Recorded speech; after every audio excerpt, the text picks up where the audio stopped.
મિત્રો, આજે એક એવી જગ્યાની આપણે મુલાકાત કરવા જઈ રહ્યા છીએ જ્યાંથી ભગવાન શ્રી કૃષ્ણ રૂક્ષ્મણીજીનું હરણ કરી અને માધવપુર બીચ જતા રહ્યા હતા. અને અહીંયા માતાજી છે એ સ્વયં પ્રગટ થયેલા છે. અહીંયા નથી કોઈ સ્થાપના કરવામાં આવેલી અને આ મંદિરનો ઇતિહાસ 5,500 વર્ષ જૂનો છે. તો મિત્રો, દરિયાના કિનારે એકદમ માતાજીનું ભવ્ય મંદિર, અને આ જગ્યાએ તમારે આવવા માટે ભાવનગરથી 100 કિલોમીટર અને મહુવાથી 6 કિલોમીટરના ડિસ્ટન્સે આવેલું ભવાની માતાજીનું મંદિર કતપર. તો હાલો આમની મુલાકાત કરીએ આજે. હાલો મિત્રો, તો એક નવા વિડીયોમાં ફરી તમારું સ્વાગત છે. આજે આપણે આ પાછળ તમે નિહાળી શકો છો, આપણે આવી ગયા છીએ ભવાની મંદિર કતપર, જ્યાં એમ કહેવાય કે ભવાની માતાજીનું મંદિર છે અને સરસ મજાનું મંદિર છે અને બહુ ઐતિહાસિક મંદિર છે. જેવી રીતે ચોટીલા ચામુંડમાં બેઠા છે અને ન્યા એમ કહેવાય કે માતાજી છે એ 3 સ્વરૂપ બદલે છે, તો એવી જ રીતે અહીંયા પણ માતાજી છે એ 3 સ્વરૂપ બદલે છે. તો તમને સંપૂર્ણ ઇતિહાસ અહીંનો કહીશ અને સરસ મજાનું દરિયાની કિનારે આવેલું ભવાની માતાજીનું મંદિર છે.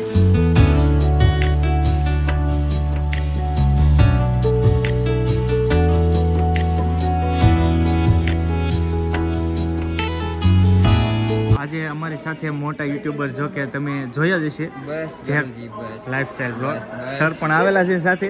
તો સાથે સાથે દર્શન કરીએ ને પછી તમને બધું બતાવીએ.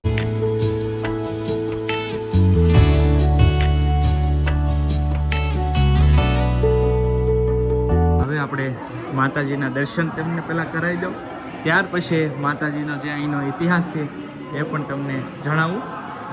સૌ પ્રથમ પહેલાં માતાજીના આપણે દર્શન કરીએ, ત્યાર પછી ઇતિહાસ તમને કહું. અહીંયા તમે જોઈ શકો છો ભાવિ ભક્તો છે એ પણ માતાજીની સ્તુતિ કરી રહ્યા છે.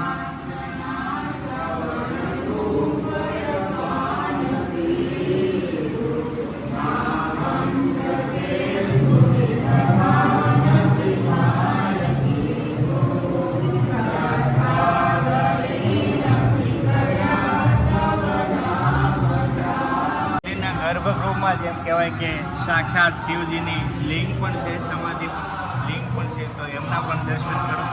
મંદિરની અંદર જ છે, જોઈ શકો છો.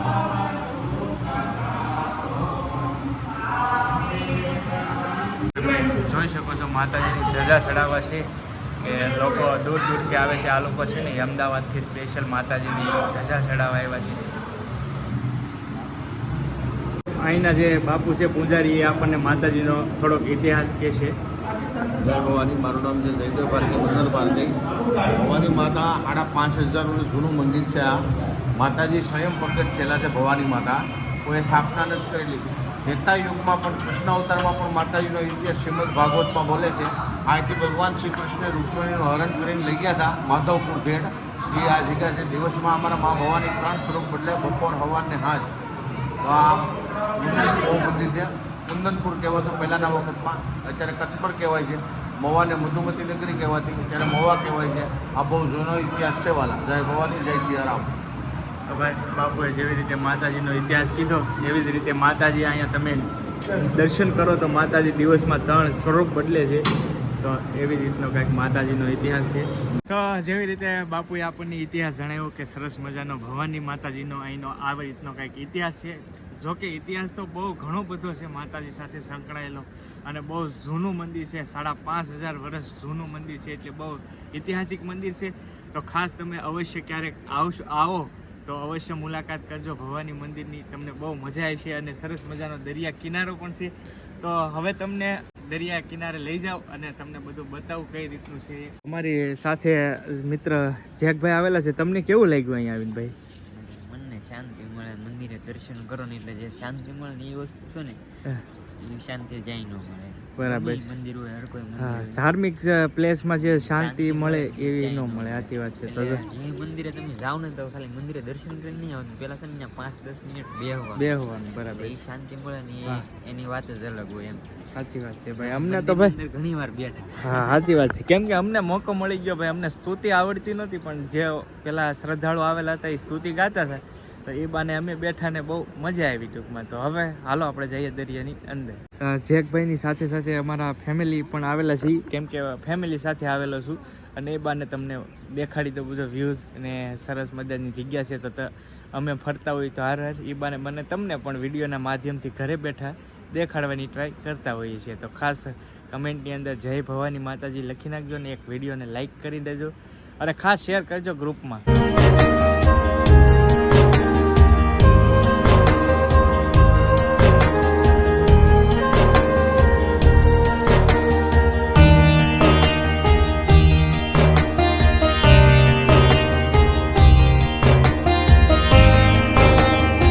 સામેનું છે ને એ માતાજીનું મંદિર છે ને હવે આપણે આવી ગયા છીએ દરિયામાં, જે થોડાક સ્ટોલ છે સરસ મજાના તમે જોઈ શકો. અહીંયા તમે નાસ્તો પણ કરી શકો છો, બધા અલગ અલગ સ્ટોલ છે અને બાઇક પણ છે, તો રાઈડ પણ કરી શકો છો. જો તો સરસ મજાનો દરિયાનો કિનારો છે, એકદમ મસ્ત.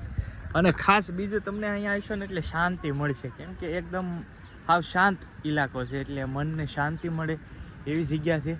તો બહુ મજા આવે છે. હવે ફેમિલી છે તો ફેમિલીને થોડાક સાથે રાઉન્ડ મરાવી. હવે થોડાક સ્ટોલ છે તો કંઈક નાસ્તો બાસ્તો કરવાનો પ્લાન કરીએ છીએ, કેમ કે ફેમિલી લઈને આવેલા હતા ને એટલે ફેમિલી નાસ્તો ન કરાવી તો લોસા પડે, એટલે ફેમિલી આવેલા છીએ તો આવી ગયા છીએ.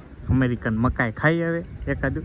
ઘણી બધી વાર દરિયામાં રહ્યા, મોજ કરી, ખાધું, નાસ્તો કર્યો. ખાધું તો ન કહેવાય, નાસ્તો કર્યો, કેમ કે ભાઈ મકાઈ ખાધી છે.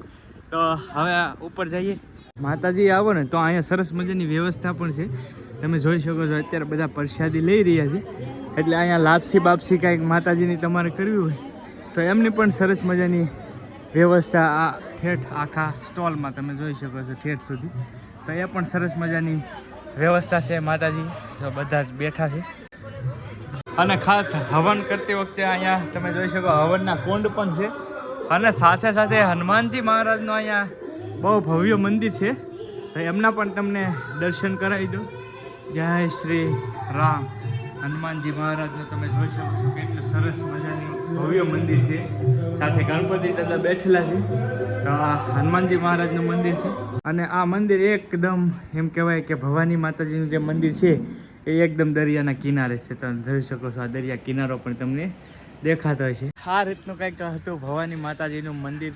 તો કેવું લાગ્યું ખાસ કમેન્ટની અંદર કહેજો, અને વિડીયો ગમ્યો હોય તો ખાસ એક લાઇક કરવાનું ભૂલતા નહીં, અને ચેનલ ઉપર પહેલી વાર આવી હોય તો સબસ્ક્રાઈબ કરી લેજો, અને કમેન્ટમાં જય ભવાની માતાજી લખી નાખજો. અને હું તો એમ કહીશ કે ગમે ત્યારે તમે કદાચ આવો તો અવશ્ય આ જગ્યાની મુલાકાત કરજો, તમને બહુ મજા આવશે. અને એકદમ નેચરલ બ્યુટીથી ભરેલું, કેમ કે હરું ભીરું આખું હોય, દરિયાની કિનારે છે એકદમ. તો અવશ્ય બધા વિઝિટ કરજો, મસ્ત જગ્યા છે. તો ચાલો મળશું બીજા વ્લોગ સાથે, ત્યાં સુધી બધાને જય માતાજી, રામ રામ, મહાદેવ હર.